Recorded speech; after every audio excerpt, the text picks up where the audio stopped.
Sir आपलं नाव काय आहे? माझं गुरुनाथ विश्वंभर सामान किंवा नरेंद्र विश्वंभर सामान. आपलं गाव कुठलं? वराड. कुठल्या जिल्ह्यात येतं? सिंधुदुर्ग. सिंधुदुर्ग जिल्ह्यात, महाराष्ट्र. सर आपल्याकडे शेती किती एकर आहे? शेती टोटल 33 एकर्स. त्याच्यात काय काय लागवड केलेली आपण? कोकोनट, कॅशूनट, मँगो, हे मेन. तुम्ही सर्व शेती अग्निहोत्र पद्धतीनेच करता की केमिकल बंद केलं 3 वर्षापासून? अग्निहोत्र सुरू केल्यापासून बंद केलं. केमिकल वापरतच नाही? नाही, अजिबात नाही. तर तुम्ही केमिकल वापरत नाही, मग तुम्ही जी तुमची फळबाग आहे, आंबे, नारळ आहे, तर मग याच्यावर जो काही रोग किंवा किडीचं जे काय आहे नाही, तो नियंत्रण 80%च्या वर आहे 2 वर्षात. 80% अग्निहोत्रामुळे ते ऑटोमॅटिक नियंत्रण झालेलं.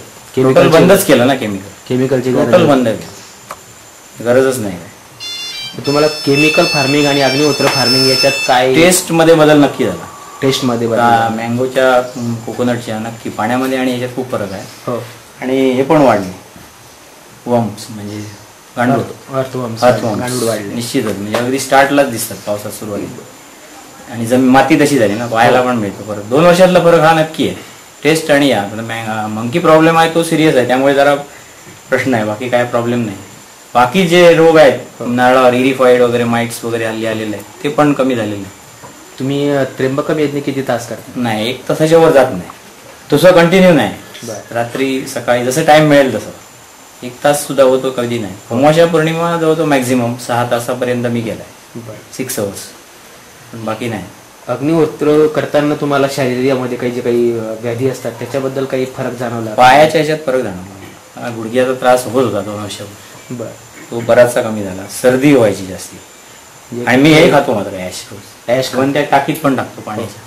म्हणजे तुम्ही कुठलंही औषध न घेता? हा, औषध केव्हा सिरियस होतं जायचं आहे तर डॉक्टरकडे, नाही तर मॅक्झिमम ऍश टाकायची पाण्यात, हे करून हात सोडून द्यायचे 8 दिवसांनी 10 दिवसांनी. म्हणजे तुम्ही रेग्युलर जे पाणी पितात त्याच्यात तुमच्या टाकीतच टाकतो अग्निहोत्र भस्म? बस. झाडांना पण द्यायला मिळते. आणि ते झाडांना नाही मिळत.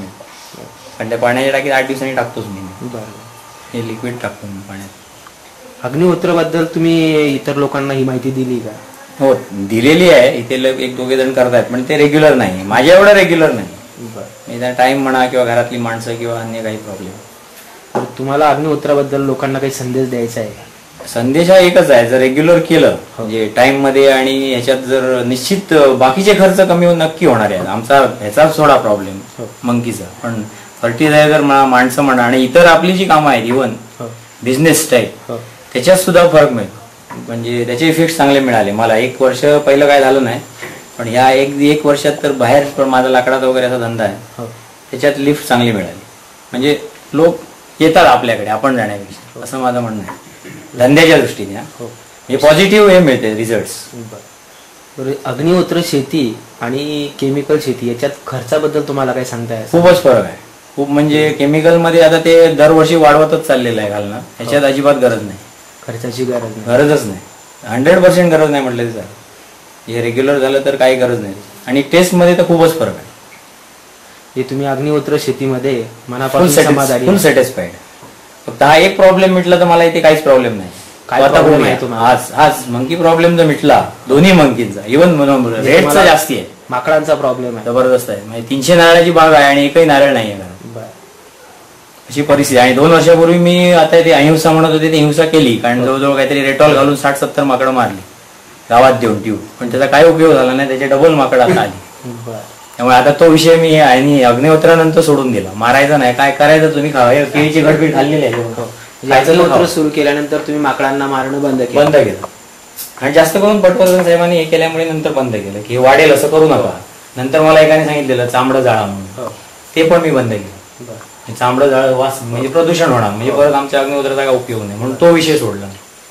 एकाने सांगितलं मिरच्या घाला आगी, ते सोडलं नको म्हटलं. ते आता त्यांचं जोरात ते चालू आहे. पण मारल्यानंतर त्यांचा एवढा अटॅक केला त्यांनी, आणि जास्त करून माझ्याच ह्याच्यावर झाला.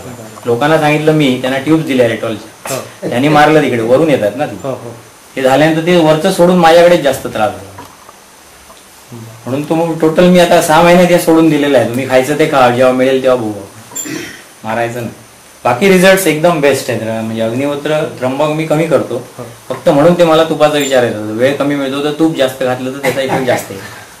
आणि एका पुस्तकात लिहिलेलं आहे तूप जेव्हा जाळतो तेव्हा वरून म्हणजे अमृताचा वर्षा होतो अशी परिस्थिती तुमच्याच पुस्तकात आहे कुठल्या तरी.